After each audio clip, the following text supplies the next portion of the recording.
guys, Rodney and Fox here. I'm gonna continue my What If Deku Was a Fun Time animatronic. I'm not gonna even talk that much anymore in this video because I talk a lot. So let's get started. So where we left off is where Mei Hatsume and the girl from the movie, I think her name was Melissa.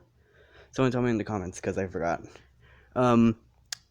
Ended up pulling Midoriya's suit off, and the wave of rotting flesh with mechanical parts hits the room. And this is like in the principal office. So where Principal Nezu is, he's like, and there's some teachers as well. And they just take this strong smell of rotting flesh. Like it was burned as well as dead before it was burned. Because that's basically what happened. As then they look at the monstrosity of this robot from the inside. It looks so cute and happy from the outside, but on the inside it's freakishly terrifying. Not freakishly. It's terrifying to the point where you actually want to faint or run away from it screaming. Actually, no, everything is terrifying for me. So they end up finding the other animatronic in the back, literally of the other animatronic. They take that smaller one out and did the exact same thing to Deku's animatronic to her animatronic. And another strong smell of rotten flesh comes out of that second one as well. And they're wondering, hey, okay, where is this rotten flesh smell coming from? Sorry if you hear an echo. My bad, I'm talking way too loud. So, while Principal Nezu is like scanning the robot, like trying to figure out what's happening, he asked Mei Hatsume and Melissa, as well as some other like heroes, mainly the ones that help clean places. Actually, no, that's basically a janitor. A specific type of janitor that helps manufacture, like cleans robots. And they do find like a tag made by this specific company, and they try to contact it, but failed eitherwise because the company did not want to be associated with these animatronics anymore because of the lore of what happened several years ago. And they, as Principal Nezu, just takes that strong smell from both animatronics and figures out that there's something in these animatronics that's making them have this very bad smell. And when Melissa and the other people are cleaning the suits, they have like a strong smell to them as well, mainly rotting flesh of an animal.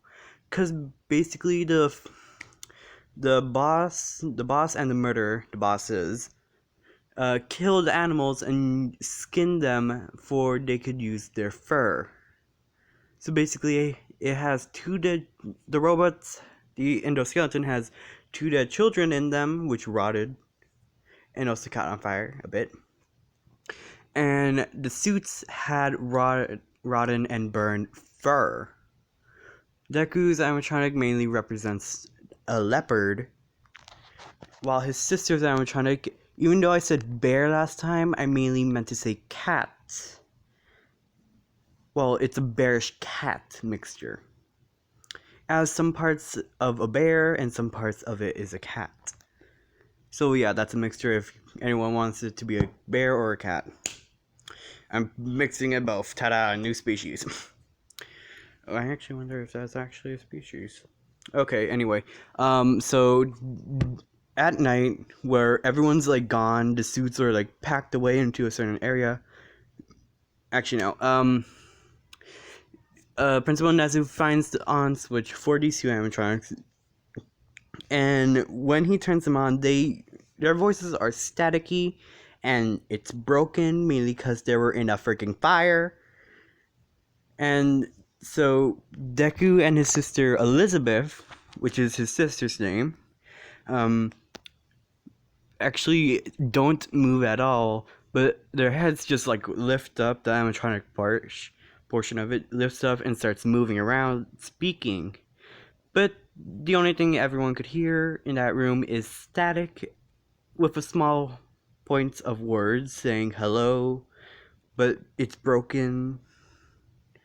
So they think, oh, these must have been part of the accident. Maybe faulty wiring caused the building to caught on fire, killing the managers. Well, not the boss, the two bosses, but mainly the boss that caught on fire and everything else. So at night, Deku and his sister wakes up completely, and they're really heavy. So it does like whenever they step on something, it does create like a loud thump on the floor. Just imagine that. You hear something crawling to you in fast pace, like, oh, I just really hated that. Great. I'm gonna hate this one because I made it scary for myself. Great. Okay, screw it. Gotta do this. So Deku and his sister are moving around the entire UA campus, finding the battlefield where every UA student is located. Where an All Might is the teacher. Ow. I hit my knuckles against the freaking wall.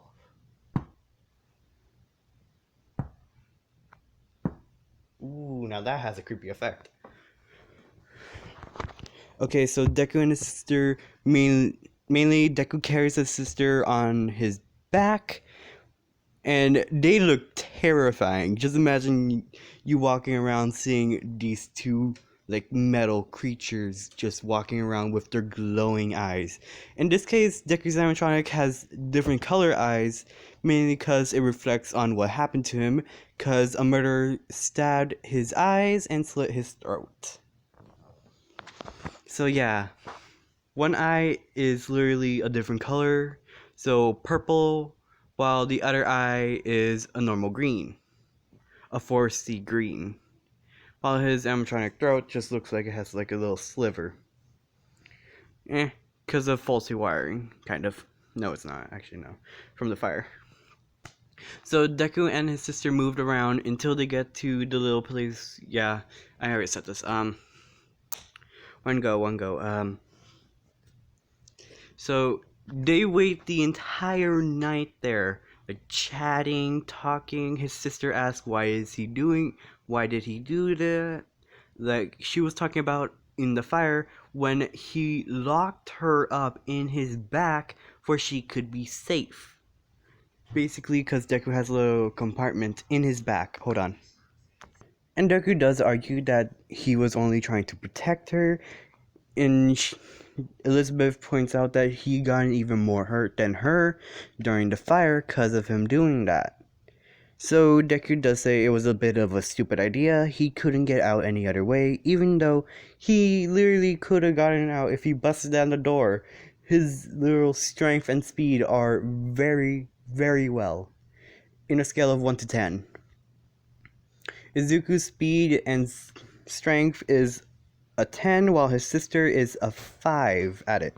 So as I said before, then they stay there the entire night, like in the dark, in the scene where All Might and the other Class 1A members, except for Bakugo, Ida, Uraraka, and Deku are, that's where they are. And in this, what if Mineta will be expelled because he's a fucking pervert?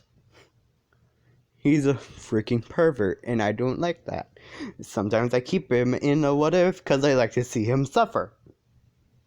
But this one he will be kicked out, and there will be someone taking Deku's spot since he's not in the technically not in.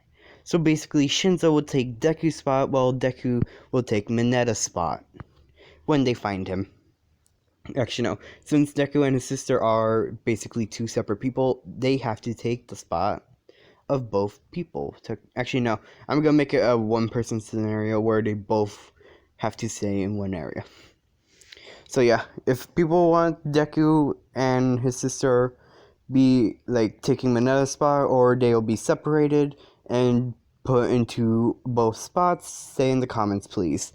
So they stay there, and the next day we're gonna go into the point of view of Class 1A and Principal Nezu and the other people. So we're gonna look at Principal Nezu, and he looks around at his office and sees the animatronics are no longer there, and looks into the security cameras. Well, basically the school has to have security cameras if they want to be defended.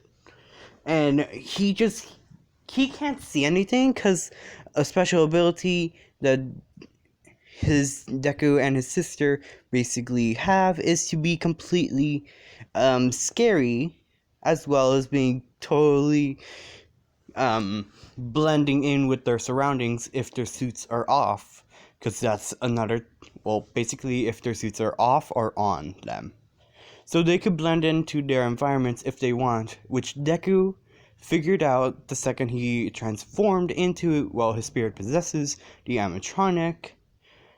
But his sister needs to work on that, because she was noticed by Principal Nezu in the security cam, but it looked like she was floating, which she's not. It's just Deku just blended in with his surroundings, and he had his sister on his back, which caused the appearance of her floating.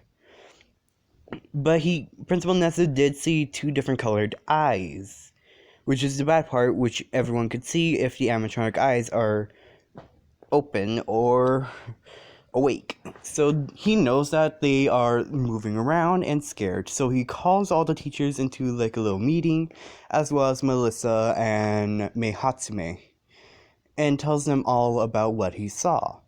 And he did ask people to like keep an eye on their students because they don't know if they're friend or foe. And he did like show them the recording, and it did kind of scare them because they were not in their little happy-go-lucky and cutesy-wootsy suits, because they have to remove the suits to clean them, so it could look a little better. And they are a bit scared, and Principal Nezu said, oh, maybe. And one of the teachers said, oh, maybe they're programmed to go look for children and entertain them. And maybe that's why they're moving around, looking for people to entertain. And Principal Nezu, hey, maybe that's a good idea, but we still don't know if they're good or bad. So we have to keep an eye out. But, Toshinori, you said you're going to take Class 1A to the battlefield to test out their quirks, right? Yes. If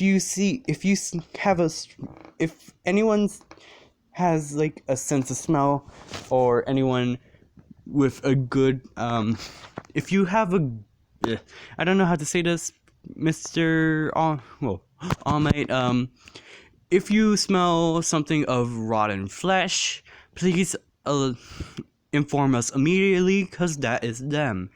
And Hatsume and the other people said, yeah, we also had a strong sense of smell we also had a strong whiff of rotten flesh on the suits. Principal Nezu said there was a strong scent on rotten flesh in the animatronics as well. So please keep an eye out. Yeah, this is gonna be a 2-part. Sorry, guys.